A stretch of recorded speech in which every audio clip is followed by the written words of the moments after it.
देखो UGC net के first paper के पीवाईक्यू करवा रही हूँ मैं आपको, और उन पीवाईक्यू की व्याख्या भी साथ में ही करवा रही हूँ अब तक के, क्योंकि पीवाईक्यू करने से फर्स्ट पेपर में 35-40 के लमसम क्वेश्चन सही हो जाते हैं अपने उनके बीच में, क्योंकि अकेले पीवाईक्यू नहीं कर रहे अपन, उस पीवाईक्यू से हम उसके आसपास से जितने क्वेश्चन बनेंगे ना वो सारे कर रहे हैं।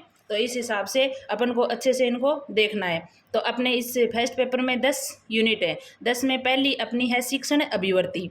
अब शिक्षण अभिवर्ती का अपन शिक्षण अभिवर्ती के जैसे सब पॉइंटों में बांट के करेंगे। पहली पॉइंट है अपना शिक्षण अवधारणाएं, उद्देश्य, शिक्षण का स्तर, स्मृति स्तर, समझ और विचारात्मकता। अब देखो पहला क्वेश्चन है, नीचे दो कथन दिए गए हैं।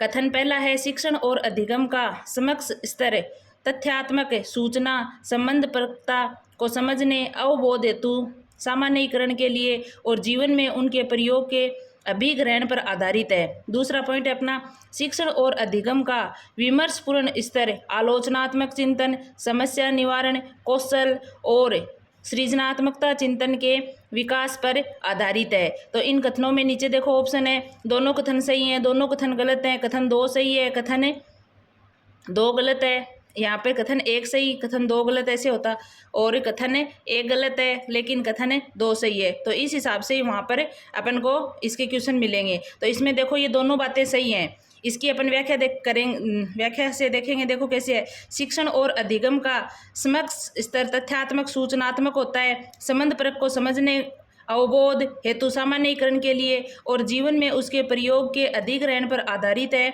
शिक्षक का कार्य शिक्षण है, जबकि छात्र का काम सीखना यानी अधिगम करना होता है। शिक्षण और अधिगम का विमर्शपूर्ण स्तर आलोचनात्मक चिंतन, समस्या निवारण कौशल और सृजनात्मक चिंतन के विकास पर आधारित है। तो ये देखो इससे रिलेटेड सारी बातें इसमें बता दी गई है। अगला क्वेश्चन है अपना अर्थ हेतु अध्ययन अधीन अधीन यानी सब्जेक्ट्स के जीवन विश्लेषण में निम्नलिखित में से किसका फोकस होता है।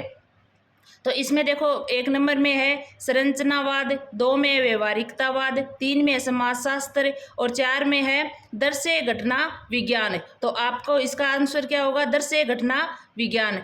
अब देखो इसकी व्याख्या देखेंगे, अर्थ हेतु अध्ययन अधीन यानी सब्जेक्ट्स के जीवन के विश्लेषण में दृश्य घटना विज्ञान का फोकस होता है, यानी कोई दृश्य देखता है तो उसमें विज्ञान का फोकस होता है। तो देखो ये क्वेश्चन एक बार नहीं पूछे हुए, मतलब अलग अलग में, जैसे यूजीसी नेट के अंदर 2020 में 9 तारीख को 6 वाली शिफ्ट सेकंड शिफ्ट में आया हुआ है, ऐसे अलग अलग, क्योंकि यही रिपीट होते रहते हैं मोस्टली।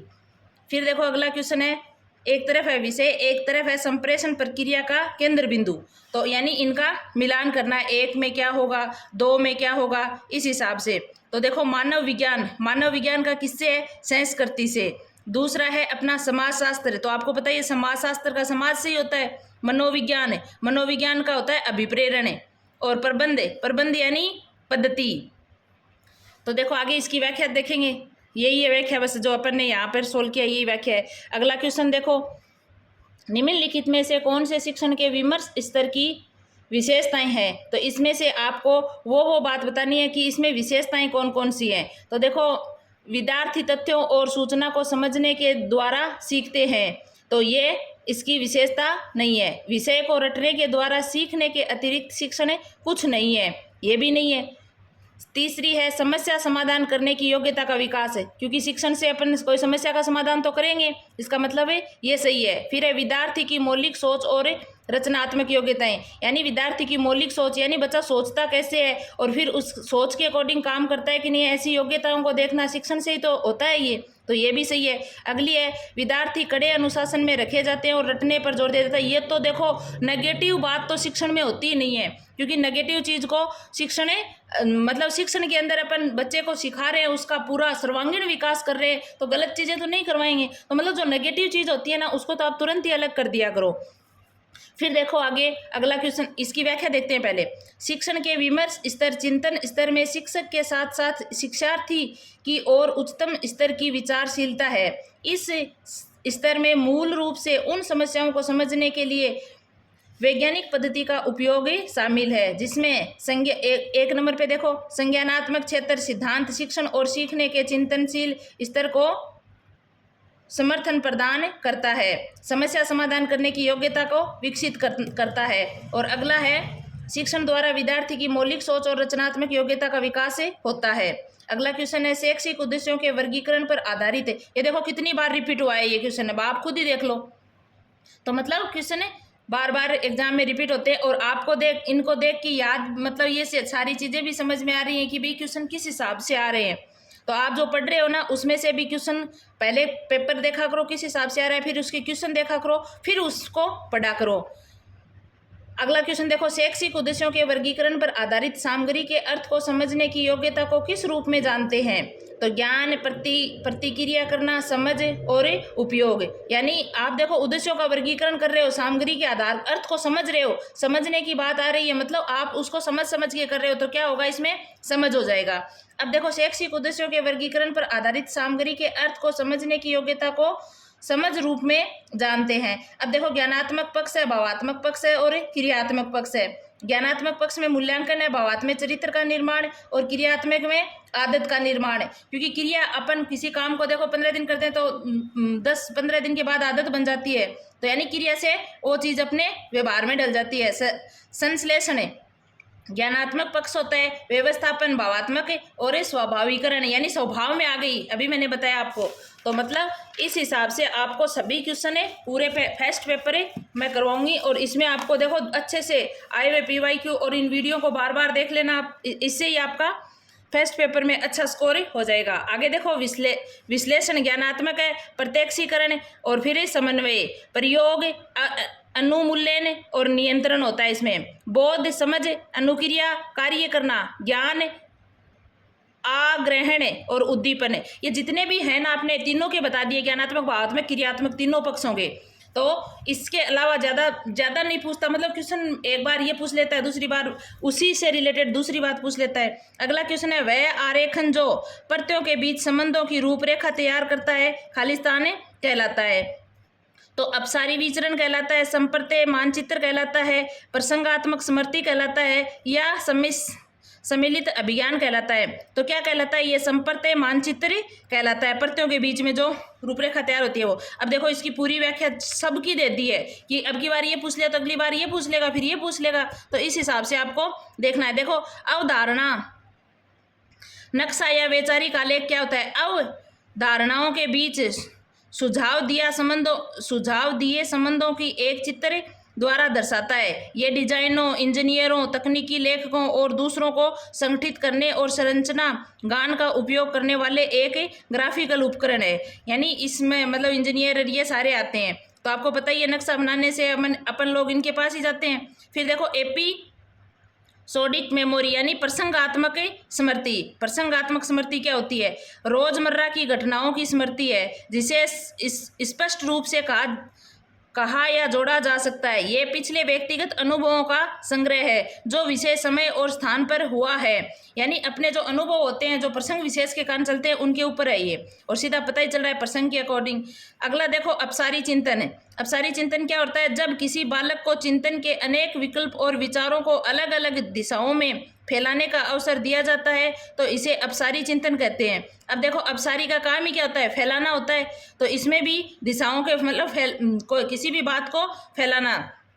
अब देखो सम्मिलित अभिज्ञान है। एक सम्मिलित अनुभूति यह सिद्धांत है जो अनुभूति की कई विशेषताओं, चाहे वह मानव हो अन्यथा एक जीव के पूरे शरीर के पहलुओं से आकार लेती है। अगला देखो अधिगम के प्राथमिक नियम निम्नलिखित में से कौन से हैं? यानी अधिगम के प्राथमिक नियम आपको अलग करने हैं, इसमें कौन कौन से हैं? देखो पहला है अभ्यास का नियम। तो होता ही है अधिगम के अंदर बार बार अभ्यास ही करेंगे तभी अपन को वो चीज़ें स्थायी याद होती है।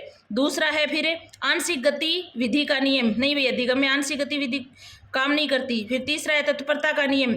ये तो अपने थांडाइक के सिद्धांत में ही बताया हुआ है साइकोलॉजी में कि तत्परता तो जरूरी है।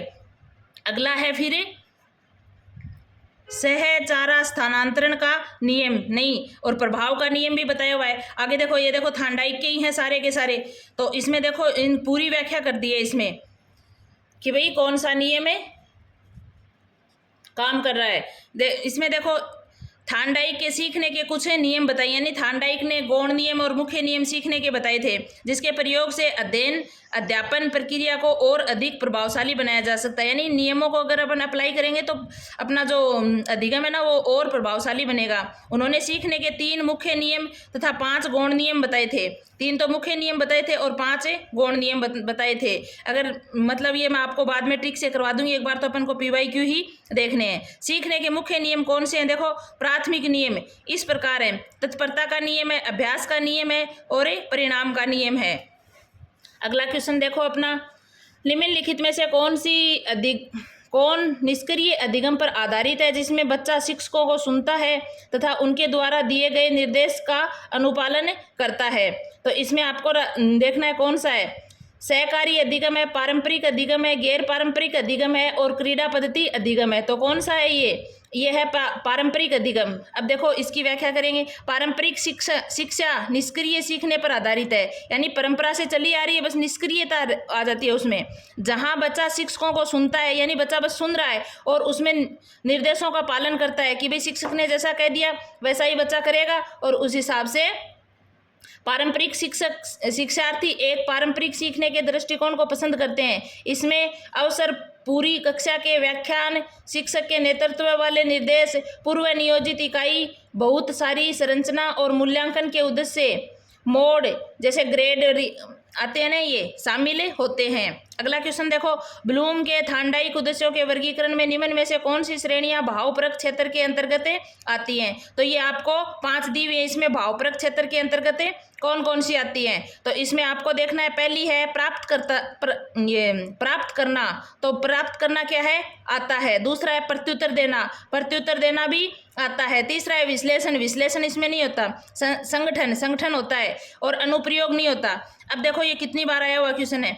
आगे देखो इसकी व्याख्या में है शैक्षिक उद्देश्यों का वर्गीकरण, जिसे ब्लूम के वर्गीकरण के रूप में जाना जाता है। शिक्षा के क्षेत्र में सबसे अधिक मान्यता प्राप्त सिद्धांतों में से एक है, यानी ब्लूम की टैक्सोनॉमी अपन पढ़ते हैं ना, तो ये मैं आपको बाद में व्याख्या से बाद में करवा दूंगी, पहले पेपर करवा रही हूँ। ब्लूम की टैक्सोनॉमी में सीखने के 3 डोमेन संज्ञानात्मक, भावात्मक और साइकोमोटर शामिल है, और इसमें से प्रत्येक डोमेन को एक पदानुक्रम प्रदान किया गया है जो सीखने के विभिन्न स्तरों से मेल खाता है। भावात्मक डोमेन शिक्षार्थियों के दृष्टिकोण, मूल रुचियों और प्रशंसा पर केंद्रित है। ये देखो, ये भावात्मक क्रियात्मक अपन ने इधर भी किया था, और ये यहाँ पर उस ब्लूम के पदानुक्रम के हिसाब से पूछा है। तो देखो इसमें कौन कौन से प्राप्त करना, प्रत्युत्तर या जवाब देना, बातों को महत्व देना और संगठन और निरूपण, ये 5 आते हैं इसमें। तो आपको पांचों के पांचों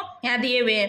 अगला देखो क्वेश्चन है, एक तरफ तो क्या है सूची 1 सूची 2, इनका मिलान करना है। एक तरफ सहजवर्ती है, एक तरफ है संलग्न प्रभाव है। तो ऐसे क्वेश्चन अपने ऑफलाइन में अब की बार भी आए थे मिलान वाले। तो देखो आपके कौन कौन से हैं। पलायन अपन कहाँ से करते हैं? जहाँ से अपन को भय लगता है वहां से ही तो पलायन करते हैं, तो भय। फिर स्व अभिकथन किससे होता है? सकारात्मक स्वभाव से। तो सकारात्मक स्वभाव से देखो सीधा ही आपको पता चल रहा है, सकारात्मक स्वभाव से। फिर है कुतूहल किससे होता है? विस्मय से। और फिर अधिग्रहण किससे होता है? स्वामित्व की भावना। अगला क्वेश्चन है अपना, इसमें मिलान ही है। अगला क्वेश्चन है देखो, संज्ञानात्मक विकास के संदर्भ में नीचे दिए गए कथन है। तो 2 कथन दिए गए, इसमें वही वैसे ही क्वेश्चन आ गया कि कौन सा एक सही, एक 2 सही है, दोनों सही है, एक वैसे ही। तो देखो, समायोजन तब होता है जब हम अपनी दुनिया में घटनाओं का अर्थ निकालने के लिए अपनी विद्यमान रूपरेखा का प्रयोग करते हैं। तब समायोजन होता है क्या? नहीं होता, सीधा ही दिख रहा है आपको। देखो, आत्म साक्षात्करण तब होता है जब हमें नवीन स्थिति के प्रत्युत्तर में विद्यमान रूपरेखा में को अनिवार्यतः बदलना होता है। तो अनिवार्यतः थोड़ी बदलना होता है इसमें, ये देख लो दोनों के दोनों। तो आपको दोनों ही सही नहीं बैठ रहे, तो इसमें क्या होगा? कथन 1 और कथन 2 दोनों गलत है। देखो इसमें होता क्या है वो देखो, समायोजन तब होता है जब बड़े या विस्तृत रूप से आवासीय खंडों को आम जनमानस के लिए उपलब्ध कराया जाता है। यह स्थान अधिवास से संबंधित होता है। आत्म सात्करण तब होता है जब हमें नवीन स्थिति के प्रत्युत्तर में विद्यमान रूपरेखा को अनिवार्यतः पूर्ण रूप से अपने अंतर्गत समाहित कर दिया जाता है। तो दोनों की दोनों बातें ही इसमें गलत दी हुई है और ये दोनों बातें संज्ञानात्मक सिद्धांत के अकॉर्डिंग नहीं है, क्योंकि मैं आगे आपको संज्ञानात्मक सिद्धांत पूरा करवाऊंगी, उसमें बता दूंगी। आगे एक अगला क्वेश्चन देखो अपना, एक क्रम में संरचनावादी अधिगम उपागम के 5 चरणों में को सुव्यवस्थित कीजिए। यानी संरचनावादी उपागम के चरण है, इनको व्यवस्थित करना है। तो व्यवस्थित करने के लिए देखो ऑप्शन मतलब इसमें दिए हुए हैं और कौन कौन से हैं, पहले कौन सा आएगा बाद में कौन सा आएगा, उस हिसाब से सबको लगाना है। तो देखो पहले अपन पढ़ते हैं कौन कौन से हैं। अन्वेषण करना, सविस्तार प्रतिपादन करना, आकलन करना, स्पष्ट करना, काम में लगाना या संलग्न करना। यानी सबसे पहले तो कोई चीज़ को काम में ही लगाएंगे, उस यानी उस चीज़ को संलग्न करेंगे अपन। फिर है अपना अन्वेषण करेंगे, यानी उसको आराम से जांच खोज पड़ताल वो करेंगे, अन्वेषण करेंगे। फिर इसका क्या करेंगे, स्पष्ट करना, और फिर इसको सविस्तार प्रतिपादन करना, और फिर इसका आकलन करना। तो इस हिसाब से ये है संरचना शिक्षण रचनात्मकता के सिद्धांत पर आधारित है, जो मानता है कि अधिगम हमेशा उस ज्ञान पर बनाया जाता है जो एक छात्र पहले से जानता है। रचनावादियों का सुझाव है कि जब छात्र अधिगम की प्रक्रिया में सक्रिय रूप से संलग्न होता है तो सीखना अधिक प्रभावी होता है। एक क्रम में संरचनावादी अधिगम उपागम के 5 चरण निम्न प्रकार हैं। देख लो, काम में लगाना, अन्वेषण करना, स्पष्ट करना यानी व्याख्या करना, और विस्तार सविस्तार प्रतिपादन करना, आकलन करना, आकलन मूल्यांकन, मतलब लास्ट में ही तो होता है कोई चीज़ का मूल्यांकन। आगे देखो, बांडुरा द्वारा प्रस्तावित प्रक्षेपण अधिगम के लिए निम्नलिखित में से कौन सी प्रतिक्रियाएं हैं। अब इसमें से कौन कौन सी प्रतिक्रियाएं हैं वो आपको बतानी है। तो देखो, ए में क्या है, ध्यान देना है, बी में अनुकूलन नहीं है, सी में प्रतिधारणा यानी स्मृति है, डी में व्यवहारगत पूर्वाभास है, ई में अभिप्रेरण है। अब देखो आगे इनके देखते हैं पूरा। अल्बर्ट बांडुरा ने सामाजिक अधिगम सिद्धांत का सुझाव दिया था। अब आपसे पूछ ले कि इसका सिद्धांत का नाम ही पूछ लेगा, तो कौन सा सिद्धांत था, सामाजिक अधिगम का सिद्धांत, जो इस तथ्य को बताता है कि अधिगम व्यवहारों को देखने और दूसरों द्वारा किए गए कार्यों की नकल करने से होता है। यानी अपन कहते हैं ना कि भाई देख के ही सीख लो, तो वही बात कहता है कि समाज में अपन बहुत सी चीजें दूसरे को देख के सीखते हैं। बांडुरा द्वारा प्रस्तावित प्रक्षेपण अधिगम के लिए निम्न प्रक्रियाएं ध्यान है, ध्यान का मतलब ध्यान का दूसरा नाम है अवधान है, प्रतिधारणा या अवधारणा, व्यवहारगत पूर्वाभास, पुनः प्रस्तुतिकरण या पुनरुत्थान। इनमें से देखो जितने मतलब कौन सा भी नाम आ सकता है, अभिप्रेरण या प्रेरणा। आगे देखो अगला क्वेश्चन है, सहयोगात्मक अधिगम के प्रमुख तत्व निम्नलिखित में से कौन से हैं। तो इसमें आपको सहयोगात्मक के अलग करने हैं, कौन कौन से हैं। तो देखो, एक है उच्च औसत और निम्नलिखित प्राप्तकर्ताओं द्वारा समूह है विजातीय होते हैं, सही बात है। दूसरी है विद्यार्थी अधिकांश निष्क्रिय होते हैं, नहीं, नेगेटिव बात को तो मैंने पहले ही बताया था आपको। तीसरी है विद्यार्थी अकादमिक सामग्रियों के निपुण के लिए समूहों में कार्य करते हैं, तो समूह में करते हैं। प्रतिफलन प्रणाली व्यक्तिगत रूप से अभिविन्यासित होती है, नहीं, विद्यार्थी को केवल शिक्षकों से संप्रेषित सूचना ही प्राप्त होती है। तो नीचे मतलब कौन से हैं, तो आपको ये दो ही सही है, ए और सी। फिर अगला देखो, इसकी पूरी व्याख्या देखते हैं। सहयोगात्मक अधिगम शिक्षण ही एक ऐसी विधि है जिसमें छात्रों द्वारा एक समूह है यानी 2 या 2 से अधिक एक साथ सीखते हैं और सामान्य कार्य में संलग्न रहते हैं। इस प्रकार के अधिगम में छात्र प्राय अपनी सूचनाओं एवं अनुभवों को आपस में आदान प्रदान करते हैं तथा परस्पर सहयोग द्वारा वातावरण में विषय संबंधी ज्ञान एवं कौशलों को प्रतिस्पर्धा रहित अधिगम वातावरण में अर्जित करने का प्रयत्न करते हैं। सहयोगात्मक अधिगम के प्रमुख तत्व निम्नलिखित है। एक देखो, उच्च औसत और निम्न प्राप्तिकर्ताओं द्वारा समूह में विजातीय होते हैं। विद्यार्थी अधिकांशतः सक्रिय होते हैं, निष्क्रिय नहीं होते। तो मैंने पहले ही बता दिया आपको नेगेटिव बात है को, तो वैसे ही आपको वो ऑप्शन तो कट कर देना ही है। विद्यार्थी अकादमिक सामग्रियों में निपुण के लिए समूहों में कार्य करते हैं। अगला है फिर प्रतिफलन प्रणाली सामूहिक रूप से अभिविन्यासित होती है। आगे देखो, फिर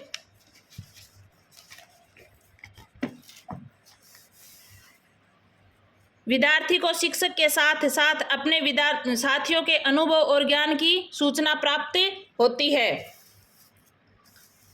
अगला क्वेश्चन है फिर, किसी भी स्मृति की गुणवत्ता को किसके आधार पर जांचा जा सकता है? तो ये 4 ऑप्शन है, प्रतिधारण क्षमता, विश्लेषणात्मक योग्यता, संप्रेषण कौशल और गणितीय संख्यात्मकता। तो किसे जांचेंगे अपन? प्रतिधारण क्षमता से। किसी भी स्मृति की गुणवत्ता को उसके प्रतिधारण क्षमता के आधार पर जांचा जा सकता है। धारण क्षमता से तात्पर्य सीखी गई जानकारी को मस्तिष्क के चिंतन जगत में स्थापित करना, यानी धारण करना क्या होता है? जो जानकारी आपने सीख ली है वो आपके मस्तिष्क के चेतन जगत में, देखो मस्तिष्क के चेतन है, चेतन अर्धचेतन भाग होते हैं ना, उसमें चेतन। अब अगली बार पूछ ले कौन से मस्तिष्क के कौन से भाग से संबंधित है, तो कौन से है? चेतन से। जो जितनी तीव्रता से सीखी गई जानकारी को धारण कर लेता है वह अत्यधिक गुणवत्तापूर्ण स्मृति का उदाहरण है। अगला क्वेश्चन है, नीचे 2 कथन दिए गए। उत्तम शिक्षण प्राकृतिक औपचारिक होता है। दूसरा है, शिक्षण और प्रशिक्षण के मध्य कोई भेद नहीं होता है। तो आपको इसमें बताना है कि कौन से सही है। वैसे आप वापस वही क्वेश्चन आ गया, दोनों सही हैं, दोनों गलत हैं। तो क्या है इसमें? दोनों के दोनों गलत हैं। उत्तम शिक्षण प्राकृतिक और औपचारिक नहीं होता है। यहाँ पे क्या है? होता है। देख लो, एक नहीं का ही अंतर है। और एक अच्छा शिक्षक वह है जो विभिन्न शिक्षार्थियों और सीखने की शैलियों की विविधता के लिए विभिन्न तरीकों से अवधारणाओं को समझने और प्रदर्शित करने में सक्षम है। शिक्षण और प्रशिक्षण के मध्य स्पष्ट विभेद होता है, अतः दोनों कथन असत्य हैं। अगला क्वेश्चन है, एक बालक सर्वप्रथम विविध वस्तुओं जैसे पुरुषों, महिलाओं, पशुओं, पक्षियों के मध्य भेद कर पाना सीखता है और बाद में वह एकल अवधारणा निर्मित करने हेतु इन विभेदित अवधारणाओं को एक कर देता है। तो इसमें कौन सा होगा? पुनर्व्यवस्थापन, विभेदीकरण, सामान्यीकरण और अनुस्मरण। तो ये क्या होगा? एक सामान्यीकरण होगा, यानी वो बात उसके व्यवहार में आ जाएगी। अब देखो मतलब ये लैंग्वेज, क्वेश्चन की लैंग्वेज हार्ड बनाते हैं एग्जाम में, बाकी हमें बात याद होती है और अपन समझ नहीं पाते कि पूछना क्या चाहता है। तो आपको ये देखने हैं कि भाई किस हिसाब से नॉर्मल बातों को पूछा जा रहा है। सामान्यीकरण अवधारणा के तहत एक बालक सर्वप्रथम विविध वस्तुओं जैसे पुरुषों, महिलाओं, पशुओं, पक्षियों के मध्य भेद कर पाना सीखता है और बाद में वह एकल धारणाएं निर्मित करने हेतु इन विभेदित अवधारणाओं को एक कर देता है। चार्ल्स वुड, अब देखो वैज्ञानिक कौन है? चार्ल्स वुड द्वारा प्रस्तुत सामान्यीकरण के सिद्धांत। अब इसके सिद्धांत का क्या नाम है? सामान्यीकरण का सिद्धांत के अनुसार स्थानांतरण समान स्थिति से संबंधित पृथक तथ्यों के बजाय सामान्यीकरण के रूप में होता है। एक बार शिक्षार्थी द्वारा स्थापित किए गए और समझ लिए गए सिद्धांत या नियम उन्हें अन्य अनुप्रयोगों में एक अन्य स्थिति में सीखने में मदद करते हैं। अगला है फिर, अंतर्निहित स्मृति के प्रकार निम्नलिखित में से कौन से हैं? तो इसमें कौन कौन से हैं ये आपको बताना है कि भाई 5 मतलब दे रखे हैं, तो इसके प्रकार कौन कौन से हैं। पहला है अर्थ स्मृति, अर्थ स्मृति इसका नहीं है। दूसरा है कार्य विधिक स्मृति, कार्य विधिक स्मृति है। तीसरा है प्राइमिंग है। चौथा है संयोगिक स्मृति, नहीं, ये इसका नहीं है। अगला है शास्त्रीय अनुकूलन प्रभाव, तो ये इसका है। आगे देखो फिर 19 नंबर क्वेश्चन, उस सिद्धांत का क्या नाम है जिसका कथन है कि विद्यार्थियों को न तो अति सरल कार्य से उबाना चाहिए और न ही समझ में न आने वाले अध्यापन से उन्हें पीछे छोड़ देना चाहिए। तो इसमें से कौन सा है? सूत्र युगम, परिवर्तन क्षमता, क्रमबद्धता, प्रवृत्ति सोच और मेल की समस्या। तो क्या है ये? मेल की समस्या। मेल की समस्या के सिद्धांत का कथन है कि विद्यार्थियों को न तो अति सरल कार्य से उबाना चाहिए और न ही समझ में न आने वाले अध्यापन से उन्हें पीछा छोड़ देना चाहिए। यानी बच्चे को आपको उसमें दोनों तरह से बराबर करके लेवल में लेके पढ़ाना होता है। आगे देखो नीचे दिए गए कथन है, नीचे 2 कथन दिए गए हैं, वैसे ही क्वेश्चन आ रहा है कि दोनों सही है दोनों गलत है, इस हिसाब से ही ज़्यादा क्वेश्चन आते हैं। शिक्षा और प्रशिक्षण संस्थाओं के पास प्राथमिक उत्पाद के रूप में एक पाठ्यक्रम होता है। तो आप बताओ पाठ्यक्रम होता है क्या? तो होता ही है। दूसरा देखो, आजीवन अधिगम की अवधारणाओं ऐसे प्रावधानों का विस्तार कर सकती है, खासकर नई सूचना प्रौद्योगिकियों के प्रयोग के माध्यम से। तो इसमें क्या होगा? दोनों बातें सही हैं, ये प्रयोग प्रौद्योगिकियों के प्रयोग में होता है। अगला देखो फिर इसका क्या होगा? दोनों सही हो जाएंगे। अगला देखो, शिक्षा और प्रशिक्षण संस्थानों के पास प्राथमिक उत्पाद के रूप में एक पाठ्यक्रम होता है। आजीवन अधिगम की अवधारणाएं ऐसे प्रावधानों का विस्तार कर सकती हैं, खासकर नई सूचना प्रौद्योगिकियों के प्रयोग के माध्यम से। अतः दोनों कथन सत्य हैं। तो दोनों कथन क्या है? सत्य। अगला क्वेश्चन है 21 नंबर है कि निम्नलिखित में से कौन से स्वमानक आंकलन के घटक हैं? तो इसमें कौन कौन से स्वमानक आंकलन के घटक हैं तो वो आपको अलग करने हैं। कौन कौन से? क्रम वाइज वाला नहीं है। कौन कौन से हैं ये? तो देखो, एक है स्वयं और समकक्षी का आंकलन, सही है। दूसरा है अधिगम लक्ष्यों को साझा करना, तो सही है। तीसरा है शिष्यों में भेद करना, देखो नेगेटिव बात आ गई तो मतलब ये नहीं है। अगला है फिर प्रभावी तरीके से प्रश्न पूछना, सही है। अगला है प्रभावी प्रतिपुष्टि यानी फीडबैक, तो सही है। आगे अगला क्वेश्चन है, पहले इसकी व्याख्या देख लेते हैं। देखो, स्वयं मानक आंकलन को एक विशिष्ट प्रकार के सर्वेक्षण या मूल्यांकन के रूप में परिभाषित किया गया है। इसमें प्रभावी प्रतिभागी को अन्य सामाजिक रूप से वांछनीय विकल्पों में से एक विकल्प चुनने के लिए मजबूर किया जाता है। इसमें स्वयं मानक लैटिन शब्द IPSE से लिया गया है, जिसका अर्थ है स्वयं का, और इसे मजबूत स्वयं के पसंद पैमाने के रूप में भी जाना जा सकता है। स्वयं मानक आंकलन के निम्न घटक हैं: स्वयं और समकक्षी का आंकलन, अधिगम लक्ष्यों को साझा करना, प्रभावी प्रतिपुष्टि फीडबैक और प्रभावी तरीके से प्रश्न पूछना। अगला क्वेश्चन है, ऐसे शिक्षण को क्या कहा जाता है जिसमें सभी छात्रों को चुनौतीपूर्ण अनुदेश दिए जाते हैं और आवश्यकता अनुसार सहायता प्रदान की जाती है, परंतु जब छात्र स्वयं इन सभी को संभालने में सक्षम हो जाते हैं तब सहायता हटा ली जाती है। तो ऐसी को क्या कहेंगे?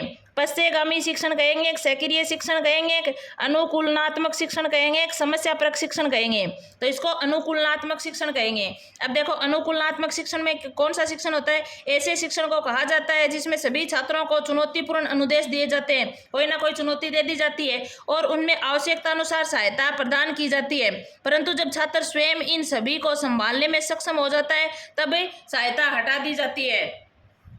आगे देखो, किशोरों के सामाजिक अभिलक्षण निम्नलिखित में से कौन से है? ये आपको दिए हुए, इसमें कौन कौन से हैं? देखो, ये कितनी बार क्वेश्चन है आया हुआ है और अपने लेटेस्ट की क्वेश्चन है ये 2023 के, क्योंकि 2023 का पैटर्न मतलब जैसे क्वेश्चन आ रहे हैं अभी जून में कैसे आए उस हिसाब से ये अपन सबको करेंगे। तो इसमें देखो, कल्पना का विकास नहीं होता, सामूहिक निष्ठा होती है, नेतृत्व का विकास होता है, स्मृति का विकास नहीं होता। स्मृति का विकास कहाँ से होगा? और मतलब ई में क्या है?